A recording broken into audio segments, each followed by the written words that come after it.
Welcome back. This is Key Point on TV3. We're live on 3FM 92.7. Also live on TV3 Ghana on Facebook, DSTV channel 279, all across the world on 3news.com. Dr. Clement Tapak has had to take leave of us. Malik Basintale is joining us now, also a member of the NDC. Malik, good to have you. Good morning. Good to be here. Great. Perfect. Right on. Also connecting with us on Zoom shortly is Richard Ahiagba. He's Director of Communications of the MPP. He's in the Assin North constituency. Quite a number of them are there, and so that explains why he's unable to make it. In fact, he was to join us in studio, but because of this late call last night, he had to leave. That's the explanation that we're getting. And that explains why you don't have a member of the NPP in studio, but he's going to be joining us on Zoom in a bit. But the Assin North By-Election is up in less than 72 hours from now. The election will be taking place. The by-election will be taking place in the Assin North constituency. We have been to the constituency. In fact, we've spent the last 2 weeks, about 8 days out of the 14 days gone by in that constituency, and bringing you details of what both parties are doing, especially MPP and the NDC, even though we have 4 candidates, we understand, contesting this by-election as well. Now, there's been an issue of accusation of vote buying and bribery on both sides coming through from both the MPP and the NDC. We've seen videos on social media, some of which we're going to be playing as we go on, of fertilizer being shared in pickups, money being sprayed in some places to some people as well. And then also issues about the overnight projects, which appears to be the modus operandi of the modern day Ghanaian politician, that you wait for a by-election before you bring development to the people in a particular constituency. We've seen that happening as well. Yesterday, the Vice President went to commission a road and so on. Now, I'll start off with you, Malik, on this, because you just came from the constituency this morning. Right. Right? Right. I see. So what is going on there in the Assin North constituency with respect to these issues of the allegations of vote buying on both sides? Because we've seen videos of both sides, both of you either sharing fertilizer or money. Why? First of all, let me say good morning to our viewers. Not being here with the excuse of being in Assin North does not hold. I'm Deputy National Communications Officer. I've been in Assin North throughout. I've been campaigning to leave Assin North midnight yesterday to arrive here at dawn, and here am I seated in the studio. And so that shouldn't be an excuse for one not to be in studio this morning, because we've all been there working. Alfred, ordinarily, I think that we in the NDC, one would think that we shouldn't be bothered, because no matter the amounts of money that is sprayed there, even if the MPP decides to share human parts or visas to heaven, we will defeat them landslide in this particular election. And we will defeat them because the will of the people was demonstrated in 2020. And so it will not take some 7 people in black maternity attire and some golden barrettes to determine the one who should lead the people of Assin North. The will of the people was demonstrated, the will of God was demonstrated, and will be repeated. And so we in the NDC aren't afraid of, what the MPP is doing in that particular constituency, because from our interactions with the people, you find out that they are very discerning. It was not by mistake that they decided to even vote skirt and blouse in the 2020 election. They knew what they were doing, they did it right, and we had Honorable James Jachukwesin as our a member of parliament for that constituency. That said, there are few reasons why we are raising concerns to this particular vote buying gimmicks and theory. That has been ongoing there. One is about the monetization of political campaigns in this country.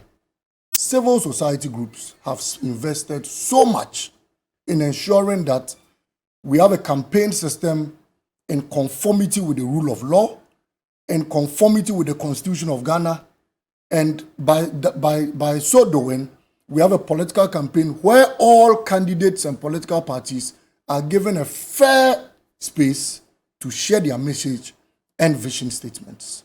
This is what anyone in this country or anyone in the world is looking out for. All civil society groups have been admonishing. In fact, I remember where you had an MPP rally, where for the first time in this country, cars were being shared for votes. It happened in this country. Uber vehicles were taken to a particular campaign rally grounds by a parliamentary aspirant. And you vote for him and you come for a car key and drive a car home. We had an instance in this country where the former national chairman of the MPP promised to give every constituency a bus should he emerge victorious in that particular election. We sat on these platforms. We spoke against them. Civil society groups, came out openly to state that let's have a campaign where we are given a fair platform to share our vision statements in this country. Look, we are struggling today in this country, all because of the monetization of the 2020 elections. I won't go to 2016 because I don't have any clear evidence to how monies were shared. But in 2020, we had evidence, we've discussed those matters, and we are struggling today because of the quality of leadership we have in this country. Why?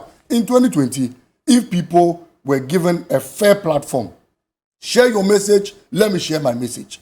Even a 2-year-old child will fall for the NDC. But due to the monetization of the 2020 campaign, in fact, which was confessed by some parliamentary candidates of the MPP, one Felicia Tete, who was a candidate in Sanergu and a vice chairperson in the northern region, stated on clear tape how monies were given to them to share. She said, in fact, COVID funds, about 50,000 was doled out to them, 200,000 given to this one, 300,000 to that one. And we saw them share goodies on our streets. Today, we lack quality leadership. Today, we lack quality leaders who will be able to salvage the economic situation and economic mess we are in today, all because of the monetization of elections. And so, if we are speaking against the monetization of elections in this country, it is because it affects the crop of leadership we have. And today, the leaders we have in this country is a clear case example of how monetization of elections could lead us into a ditch. The second point, Alfred, has to do, and that's important to me, has to do with how a struggling economy, how an economy virtually in comatose, how an economy that had to go to the doorstep of the IMF in a wheelbarrow, how a diabetic economy that had to be amputated in order to meet the basic conditions of the IMF will in less than 2 months turn around with huge sums of money and spreading it all because of a by-election in Assin North. Look, the coffers of this country is empty. The economy is bankrupt. The finance minister has demonstrated that on a daily basis. Look, and Alfred, you and I may sit here and discuss these matters. But remember that when the amputation was being done, it didn't affect only MPP members. In fact, it didn't affect people who had recklessly managed our economic resources in this country. Innocent pensioners, as we speak today, are struggling and dying out there.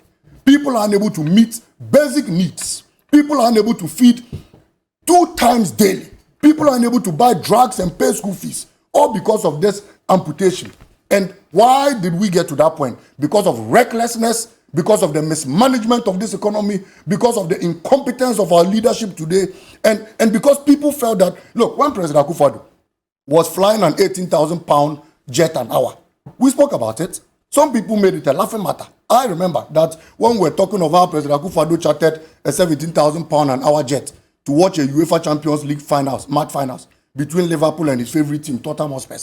We discussed it. Some people who were not interested in politics were like, oh, Mukasa Dodo, you people speak too much. You people speak so much. That to go and watch the match? He flew a did he watch the match or not? Did he appear at the stadium or not? Was there a function? Did he enjoy it or not? Was 17,000 pounds an hour paid for the private jet or not? These are the fundamental questions, and I think we must have let our minds to those things. If you say that he flew to go and watch the match, I think that we have to put the issue in the right context. I have said that point is that he did not go there specifically to go and watch the match. You can call the president today and even ask him the scores of that particular match. He's aware, he remembers because he was there. Point is, did he watch the match? Point is, was 17,000 pounds an hour paid for a private jet? Point is, was the taxpayers' money used in catering for these services? These are fundamental things we must look out for. Let me move on. What I want to, with this. Malik, what I want to establish here is that he did not, and I would do this to anybody else who comes to say, he did not fly to go and watch the match. He flew I think to do that what? if you go and if you say that he attended a function, and then after the function, the item 13 was the match. Well, the item 13 was the match. Spend this much to fly a private jet to a function and then went to watch the match. Okay. But you see, there is a fundamental issue about the vote buying thing that you made reference to. You cited examples. Right. And it's convenient that you put it just with the MPP examples, but it's not a cardinal sin committed by just the MPP alone, is it not? Look, I dare anyone who attempt hypocritically creating a double balance to this entire situation.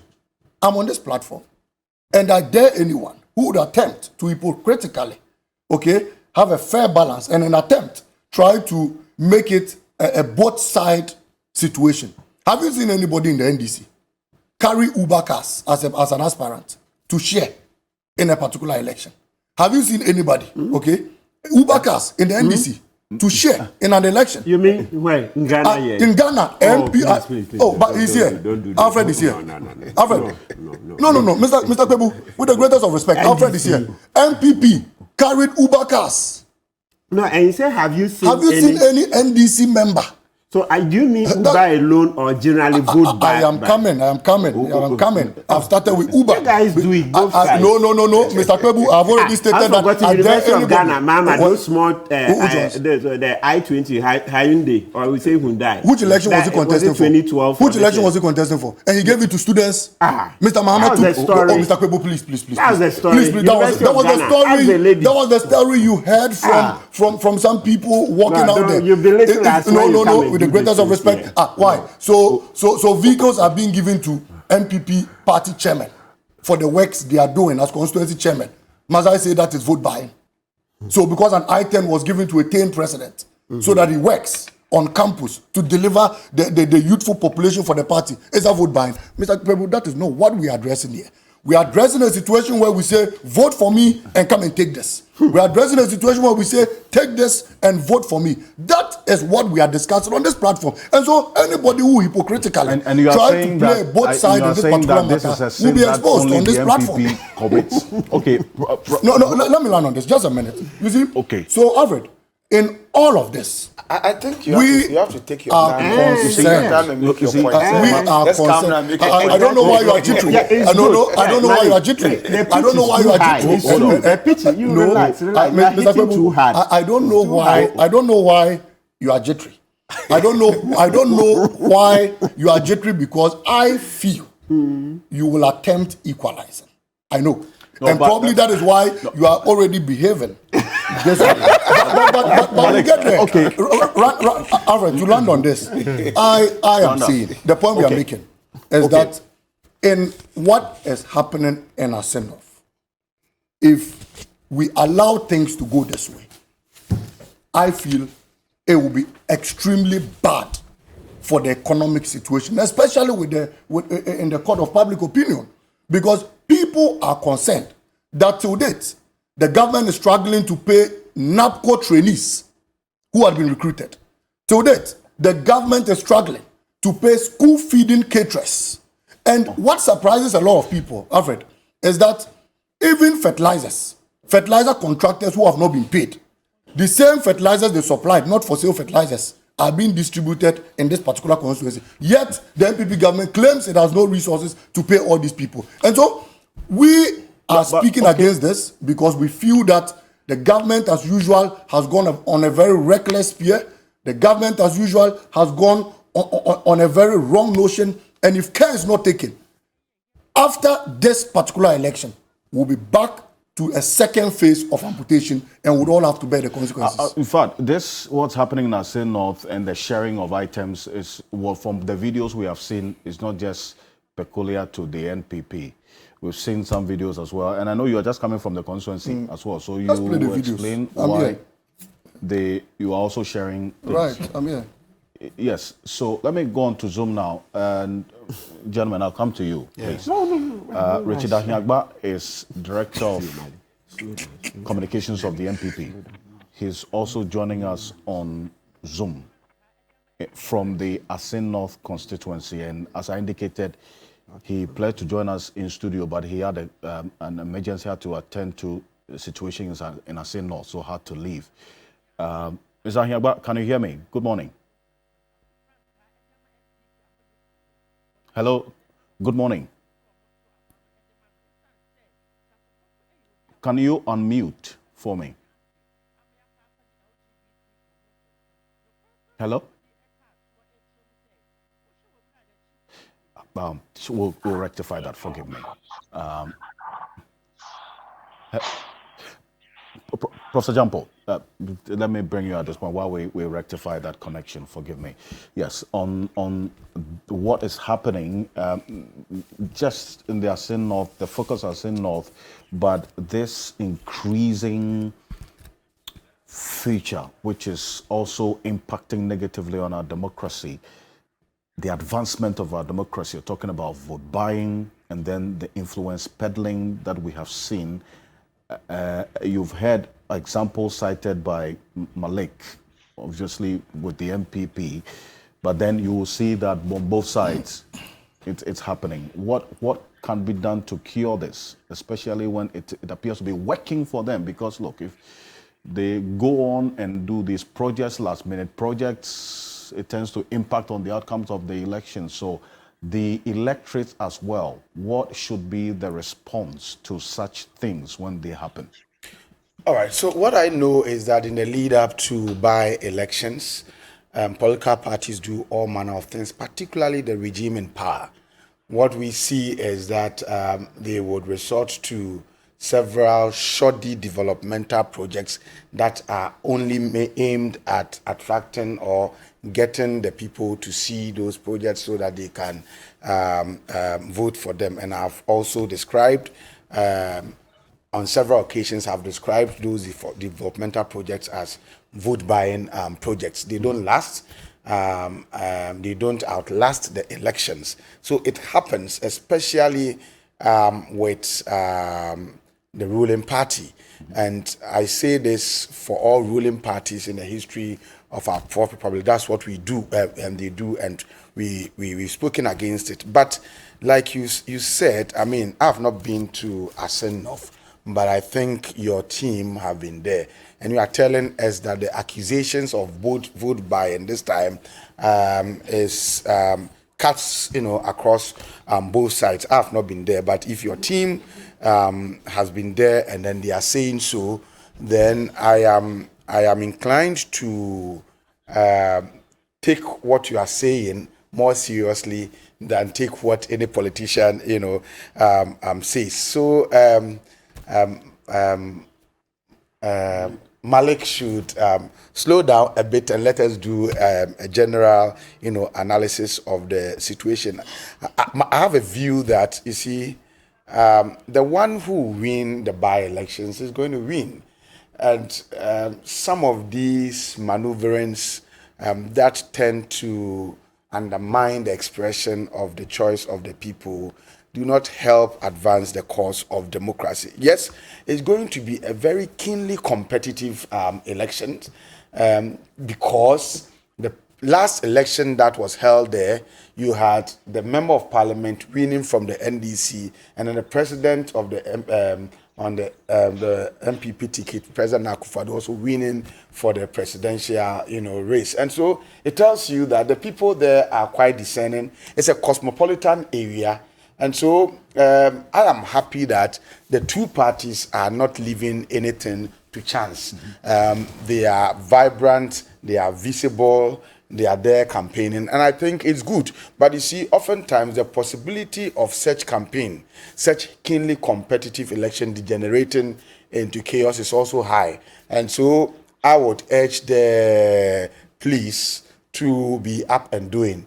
I know that over the week we heard something, unfortunate news, the gruesome murder of a police official, a police officer, and I think they are mourning. But the point is that we have a by-election to hold, and it is an election that is keenly contested. And so I would urge the police that just as they did, the professionalism that they showed and demonstrated in the Kumewu by-election to the admiration of all Ghanaians, they should be proactive and then go to Assin North and do same. My other point I want to make is that, you see, such keenly contested elections, and indeed all by-elections, should be taken quite seriously. And then I would urge the Electoral Commission. The last by-election in Kumewu, were told that an electoral officer attempted to do something that was untoward, and then he was the person was just taken pulled out of the team. I would urge the Electoral Commission, especially its top echelons, to take by-elections also seriously, and then also to do all they can to bring the commission to the doorstep of the people. If you remember, during the days of Dr. Afarijan, in all by-elections, you see he himself getting to the constituencies or the areas that the by-elections are being held. And that brings a certain credibility, a certain seriousness. And if people are even working for you, I believe in strengthening institutions, letting people at the district and regions to work. But if it will not hurt anything, then I would expect that just as Afarijan used to do, you can have the chairperson of the Electoral Commission herself also going to the venue to inspect what is going on, granting media interviews here and there.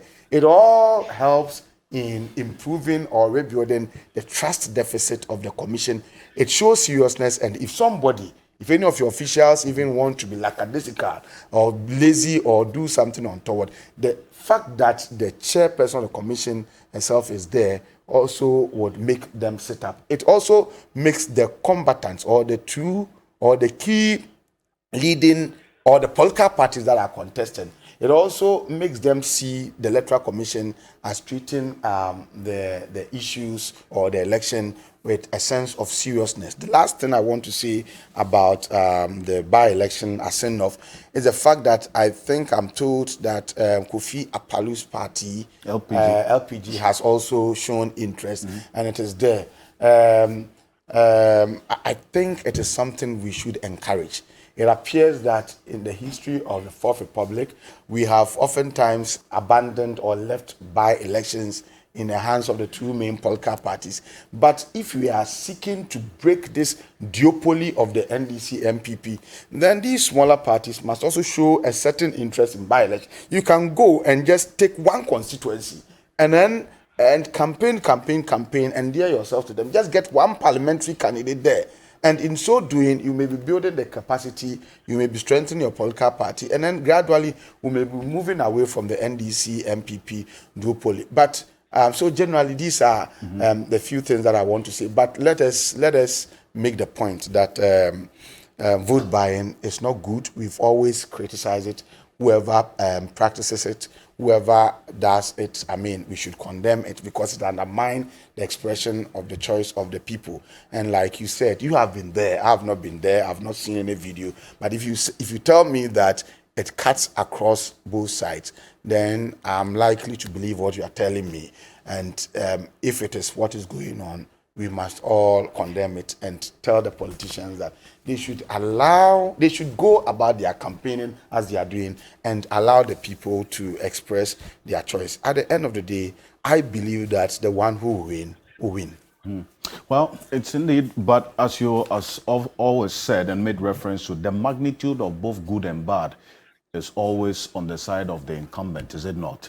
So in the situations like this, even though you're having videos on both sides, the fundamental concern, for example, if I recall ahead of the Kumewu by-election you raised, is the extent of the government of the day also doing such things, or as it were, waiting for the last minute to have such projects, developmental projects that the people of Assin North have needed all this while, actually being sped up ahead of the by-election. Richard Ahiagba, I think the connection is clear now from the Assin North constituency. I beg your pardon. Ahiagba, can you hear me? Alfred, I can hear you. Great. Now, you are in the constituency. We've seen videos on both sides about what's happening with respect to what you are sharing. But for you, as an incumbent and a government in power, beyond the sharing of items, we've seen this overnight development going on in the constituency, the projects, some of which had been started but abandoned, now eventually being completed, and some that were scheduled to be completed at a later date. You've been able to find money to complete all these projects now. So why is this continuing, especially at a time when we are talking about the fact that we need to be deepening our democracy to make sense to the people who are governed by it? Alfred, thank you very much. Very good morning to my professor, lawyer Martin Kwebu, and I think Malik, and your good self. I've listened very closely. I missed much of lawyer Kwebu's submission at just the last kind of. He's not even spoken yet. He's not spoken yet. Okay. I'm dead. Yes. He's not spoken Very yet. well. That's okay. That's okay then. And then, but then the point I wish to make is that the allegation that is out there, I think you're talking about a video that saw people packing or loading certain items from a truck at our campaign head office. That's what you're referring to, because I don't know of us sharing anything. But the larger subject matter, the largest subject matter of vote buying, I think I want to agree with Prof. Jampo to say that it's something that we have to look at. The extent to which it may disrupt the genuine choice of people or interfere with people voting their conscience. That is the extent you want to be careful of. But I have not seen on a widespread basis, the allegation that people are buying votes and that will necessarily undermine our democracy. Fundamentally, the health of our democracy is predicated by and large on our ability to open up for our citizens to choose who their leaders should be. And I think that is key. Once that is given a chance, I think our democracy is advancing. And where people want to do other things to be able to get people to vote for them, I think that cannot take precedent over the principal activity of election, which is what, in my view, the mainstay of democracy. But on Assin North specifically, I think that the NDC, I've sent you some videos, Alfred, and I've sent the same thing to your producer. If Malik is struggling to see evidence of what they are doing here in Assin North, I've sent in abundance what videos they have that's come up from their activities here in Assin North. They are freely sharing stuff in a manner you can see. You can see high-profile NDC personalities in the video. So I think that Prof. Jampo was right and lawyer Kwebu was right in trying to calm him down because I'm not sure he's been here and see what his people are doing.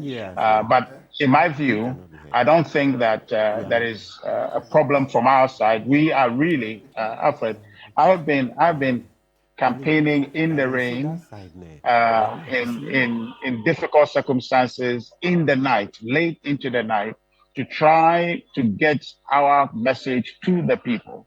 And so our principal preoccupation here in Assin North is to have our message go down to the people. And that's what we're doing. We did that in Kumaru, and then we won. And so we've come here to do the same thing. So when you talk about vote buying, I don't think that the NPP is hinged on our strategy on vote buying. And I think that perhaps the NDC is the one we have to look to kind of find out what their strategy is, because I don't see any. And the only thing I see from them is vote buying.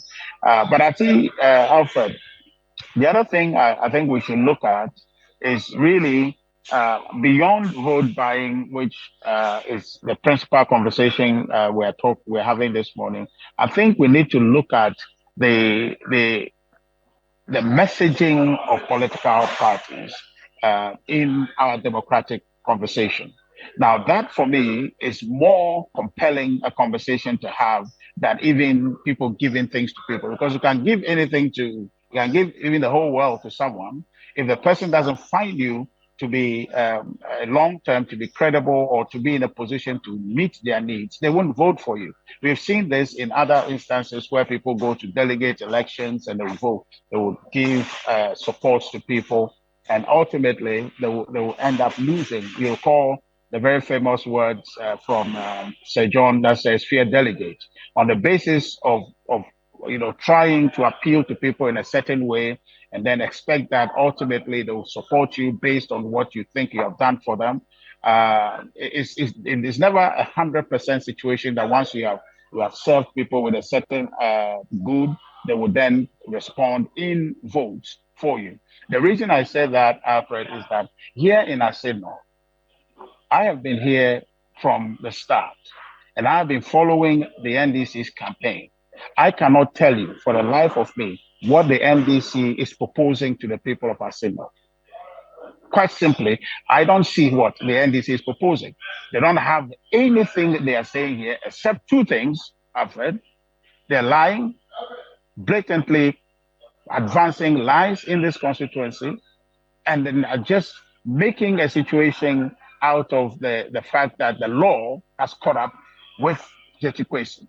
Now, that is more dangerous for me than saying that somebody is trying to persuade people with any good or any service for them to vote for them.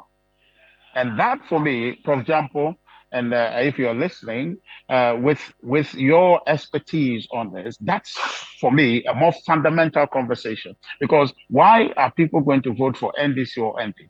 It's on the basis of message. Now, the NDC doesn't have a message. All they have come Richard, here to do I is wanted to. things. Yes. Okay.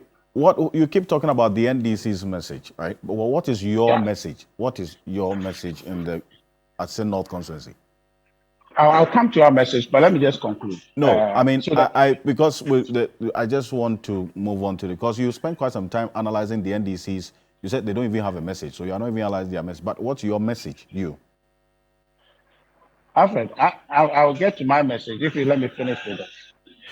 So the point I am trying to make is that let's focus on a conversation on how is it that political parties earn votes. And Alfred, I'm insisting on this because why? We have a crucial election to go to in 2020. And now with Prof talking about the, more or less, if you like, the inevitable duopoly that we have established, the NDC, MPP, one of them is going to win the election in 2024, which I know is going to be the MPP. Now, what is the alternative message for the NDC? They don't have one here, and I see they don't have another. But then in a contest of two people, all right, you might have one win without message. And the danger is that in the event, the very unlikely event the NDC wins, what would be the fate of Ghana? So this conversation for me should be our preoccupation rather than any goods that is being distributed. Okay, even now, though I'm giving evidence. Richard, you know why we would spend some time. Let me come to a point. Why we will talk about you sharing items there, which is also equally important as compared to the messaging, is that when you use the behavior or misbehavior of sharing items as a way of influencing people's decisions of voting, regardless of the messaging that you give to them, if you now make buying their votes with money and items your preoccupation, no matter what you tell them, it's going to fall on deaf ears. That should be of concern to you as a political party as well. So we would decide that we would talk about the messaging, but the reason why we are even spending time talking about the behavior, the fact that you say is on both sides is even worse. that you accept that you are actually sinning, but then I don't think I've said. I don't think I've said it's on both sides. I've only showed you evidence, and I've sent you so videos you are of not, what I've seen. so you are saying you are not sharing anything in the constituency. I don't know if you have proof of that. Show it, because I've shown you proof of the NDC. In fact, we are actually showing videos of what the bags of rice that you talk about. You say you are sharing it to your constituency executives, and fertilizers. Who said so? The bags of rice and the fertilizers that you are sharing is to your constituency executives. Where are we sharing anything? I have not seen any video of us sharing. I've referred to a video of items being packed. So you don't know that what's happening in Assin Breku. You've not been to Assin Breku. I've been to Assin Breku. You haven't given fertilizers to people there. So the videos we are showing is not true. Alfred, I haven't seen the video you are showing, but I've sent you a video to see. No, so you are saying that you haven't shared anything in Assin Breku. Alfred, please.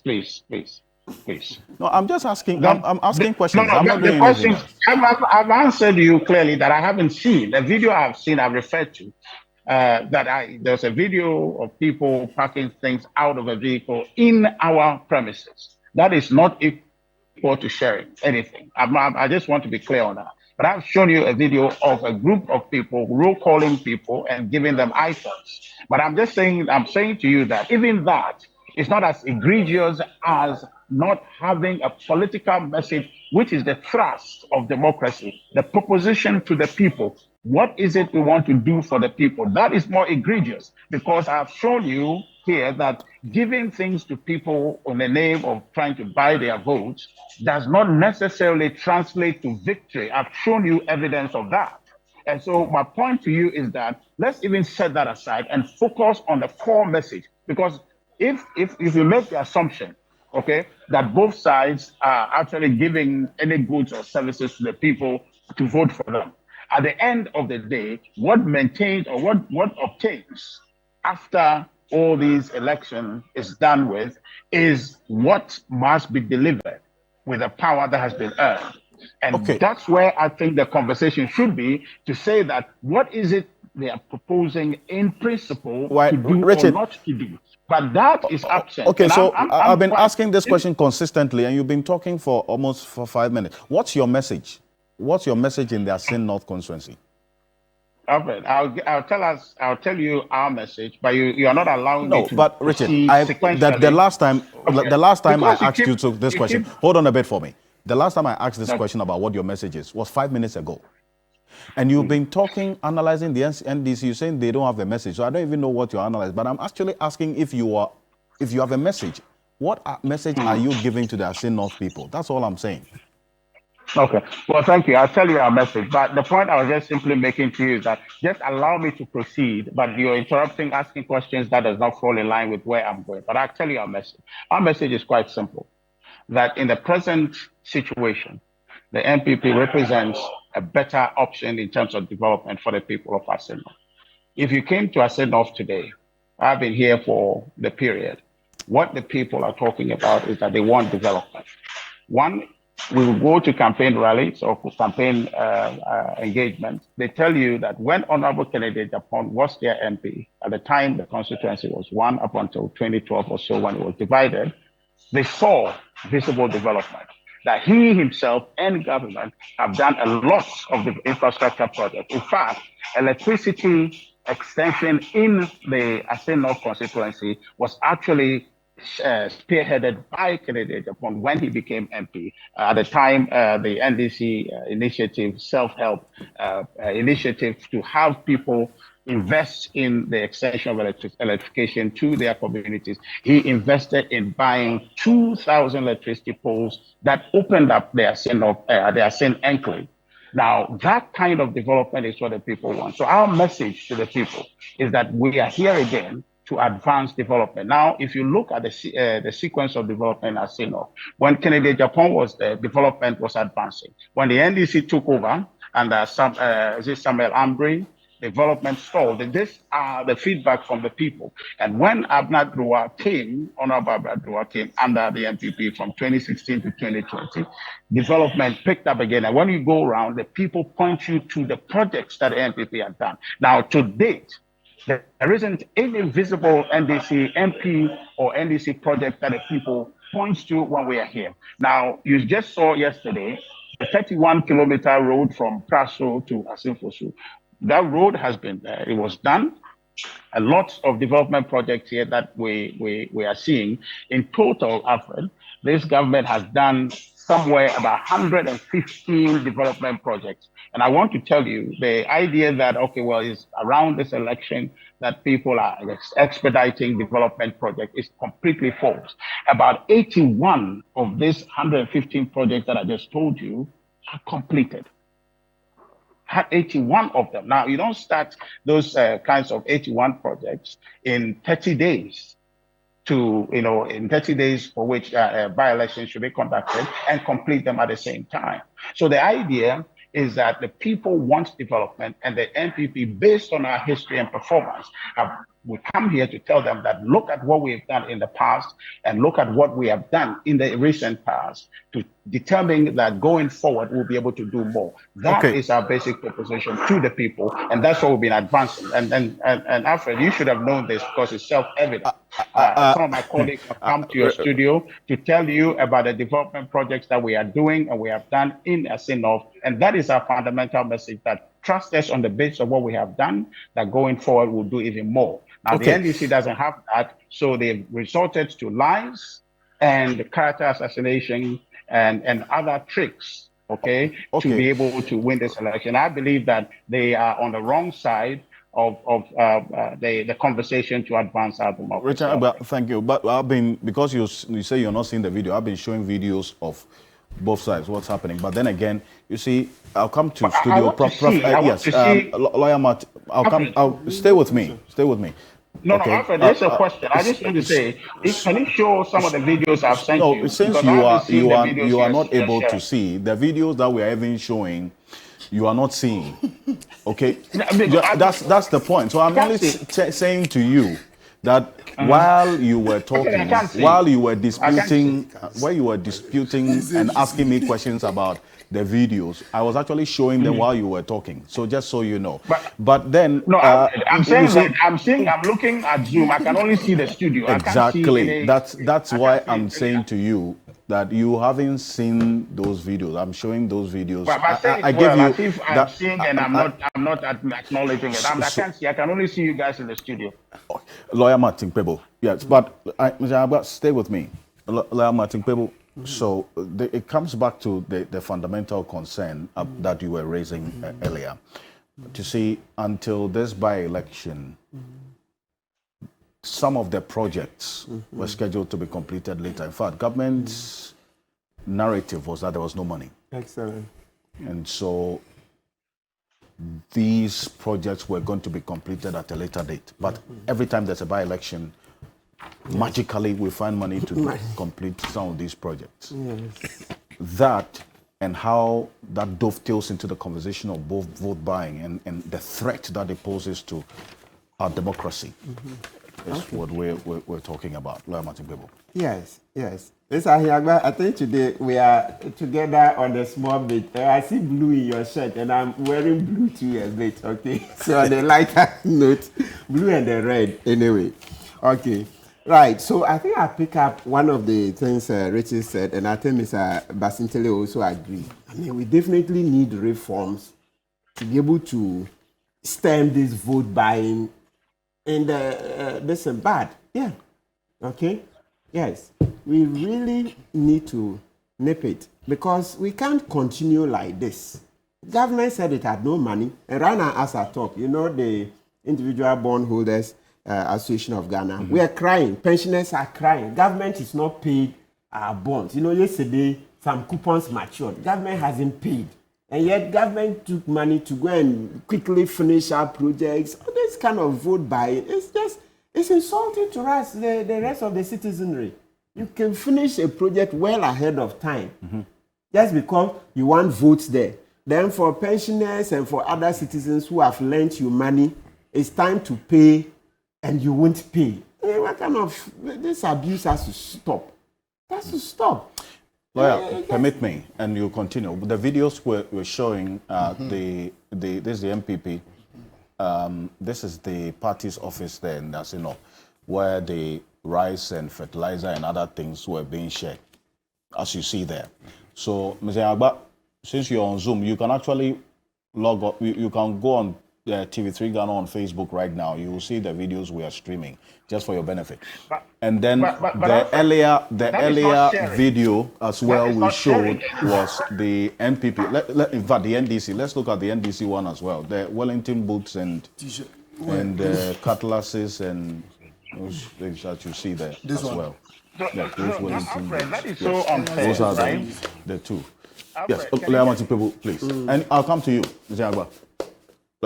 Yes, please. So I was just lamenting how government is starving us. They haven't paid us our coupons. Okay? This is the bond holders. Yes, we are suffering. Coupons matured yesterday. Yes, they haven't paid other maturities for over 3 months now. Government hasn't paid. People are dying. People can't get money to buy their medication. People can't get money to pay school fees, rent, etc.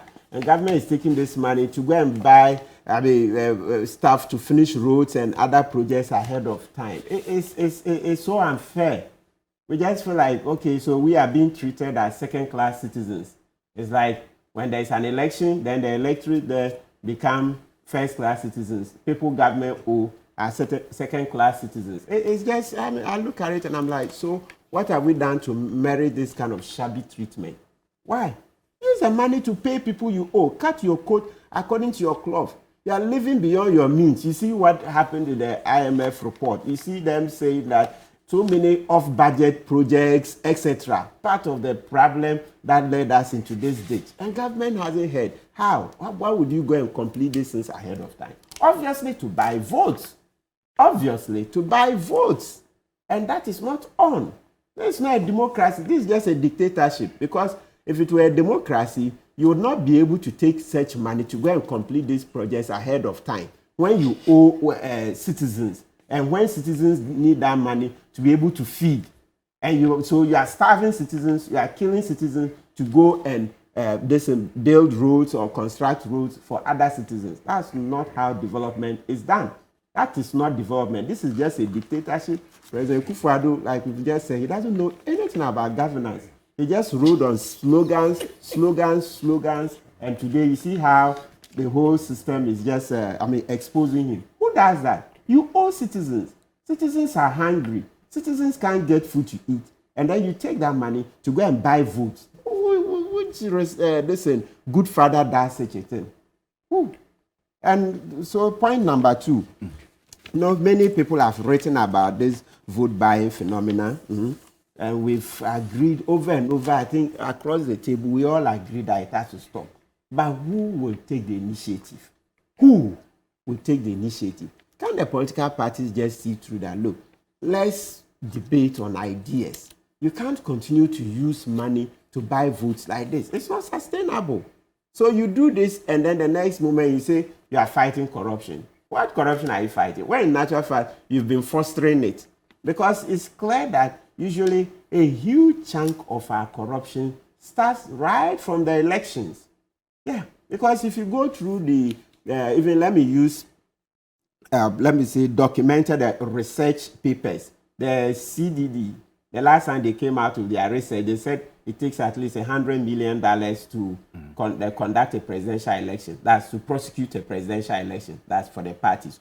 Obviously, like we've all agreed. It's a conservative figure. Exactly. It definitely is higher than that. Yeah, extremely conservative. Because I have seen meetings, I've been near places where you even see some contractors alone volunteering to donate $100 million, $50 million, $70 million, not Ghana. So when you say, but that's another matter. So, but the point is that, is this vote buying an extremely high cost of running our elections that entrenches corruption? Because the businessman who is funding this thing, he's not Father Christmas. No, the businessmen who are funding this thing, they are not Father Christmas. They are doing it so that when you come into office, they will recoup what they've given you.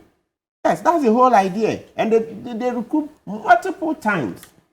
So seeing this rise and other things on the what do you call it, those vehicles, it just tells you that no, the people who have donated this, they are just waiting.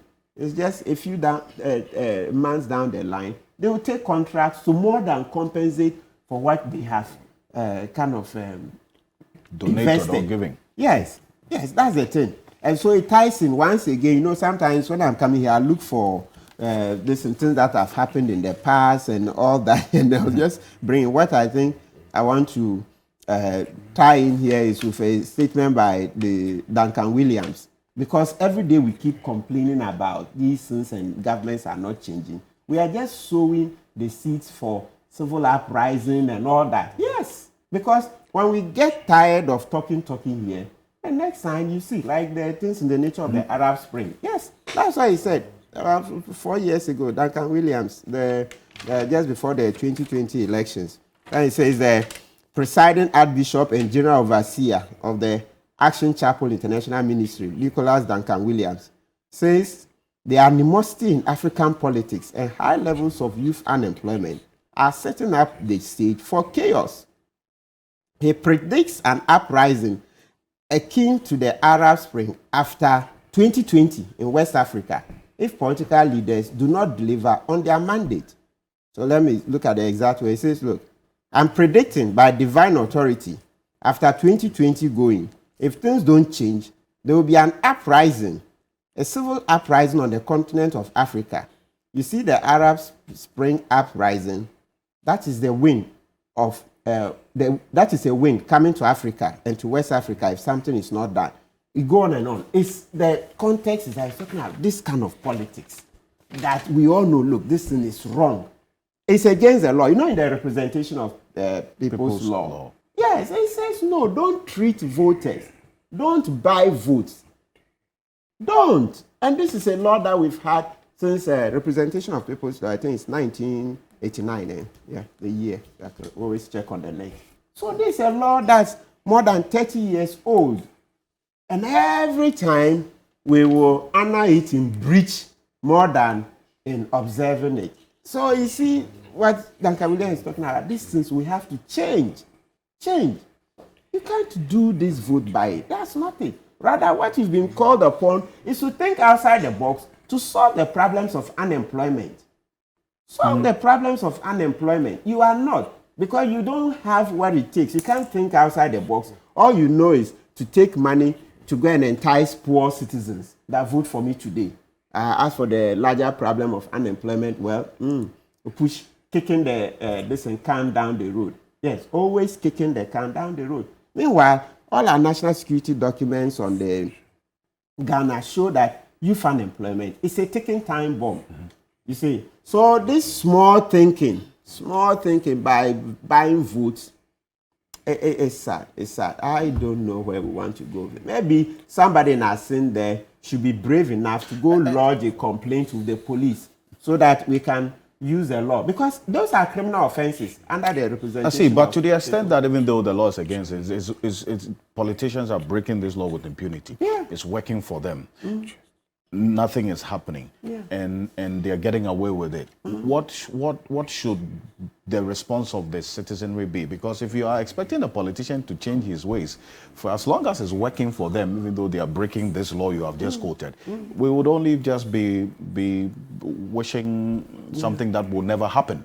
So, on the part of the electorate as well, at a point, we were told to look at our situation and vote. I mean, at this time, we've evolved where there's a lot more about expectation of what the politician can give to me to cast my vote in a certain way. So for the people, the electorate, should there be a change in expectation, because the politician will not change this misbehavior of trying to influence the decision of voters by giving them money or items or projects, overnight projects and so on? Yeah, the politician will change if the citizens act wisely. So in this case, as you said, the first part of your question is that what should we do? What we should do is that, look, those who have received these items in Assin North, some of them, at least even if 3, or minimum even 1, should be bold enough to take those items to a police station and to lodge a complaint that, look, this is what Party X has given me, whether it's NDC or MPP, that the citizens should go make a complaint. Then let's go into it. Because, you see, citizens, you see why we are enablers, we are facilitators. Yeah, we are complicit. You have taken the items, but nothing stops you to go to a report that, look, I want to give up these items. I want to lodge a complaint that, look, this is what Party X has given me on the basis that I should vote for them. Then we can trigger a criminal prosecution. If we are not willing to report, we won't get far. Because like I said that last weekend, they've said it over and over, that madness is doing the same thing over and over and expecting different results. So we'll come here, undertake tongue lashing, we will lash politicians by our tongues, but they know, they have thick skin. They know, oh, they will say colloquially, yeah, when we say, look, oh, give it 1 week, it will pass. Give it 2 weeks, it will pass. We shouldn't let it pass. So look, I'm calling on citizens in Assin North, those who have received these items, at least even one of you, at least just one of you, should go to the police station, lodge a complaint, and then let's see what the police can do. Great. Pastor Jampo, in a minute on this. I mean, maybe we'll probably be shouting to the wind if we're expecting that a politician may change on this. But for the electorates as well, maybe in a minute, what should the action or reaction be to the action of the politician? Well, the point is that voters must know that if you allow your vote to be bought, you've also sold your representation. Now, representation is essentially explained in terms of acting in a manner responsive to constituent interest. Now, if a politician comes to you and gives you those handouts, you should remember that he may have taken a loan to procure those handouts. Once he gets elected, he must find a way of recouping the money to defray the loan. And so long as he's not been able to recoup the money to defray the loan, he's not going to be interested in doing anything beneficial in improving the lots, your lots in the constituency. So I believe that voters must appreciate that they are worth more than the 10 cedis and 5 kilograms rice and T-shirts that are distributed to them.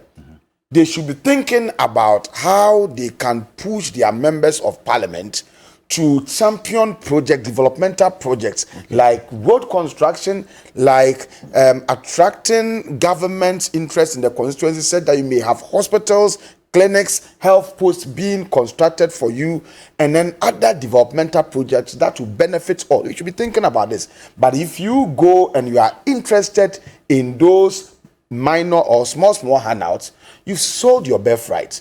And that's how come sometimes politicians or members of parliament become very arrogant in their relation with constituents. Because what do you want again? I've already paid you. I paid you to vote for me. And so there's no relationship. But that undermines the essence of representation. You don't have to take money from a will-be or a parliamentary aspirant hopeful. You don't have to take money from, so that the person becomes burdened to serve and to project your interest. But if he pays you, he's already bought your vote. He's already. Some people feel that they are not entitled to.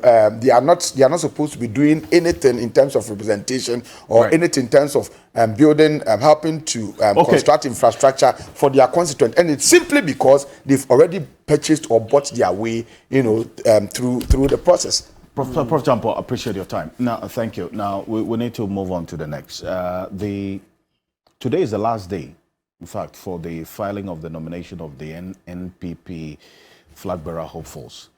And throughout the week, we've seen a lot of activity at the party headquarters. Cabinet J. Japan, Kennedy Japan all filed their nominations this week, together with a few others as well.